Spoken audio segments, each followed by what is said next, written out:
কি সর্বনাশ, তোকে এত মদ খেতে না গলা বেরো মদ খেয়ে আমার বাপের ঢুকেছ। যার বউ চলে যায় সে মদ খোর তৈরি হয়। কি হয়েছে? হ্যাঁ, এখন প্রচুর মানুষ আছে বলুক, যার বউ চলে যাবে সে ভালো মানুষ মদ খোর তৈরি হবে। তোমার লজ্জা সরম কিছু নেই? কিসের লজ্জা? লজ্জা ঘৃণা ভয় তিন থাকতে নয়। আমার মদ তো আমার বাড়িতে কেন ঢুকেছ?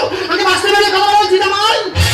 দুর্গতির নাশানি রেগে গেছি, একটা প্রণাম করবো, মা মা বলে জল হয়ে যাবি। একদম আমার ধারে আসে না, তোমার কোনো আমার দরকার নেই। আমি বাঁচতে পেরে কথা বলছি, আমি বাঁচতে পেরে কথা বলছি, একদম আমার ধারে আসলে যারা বলি ভালো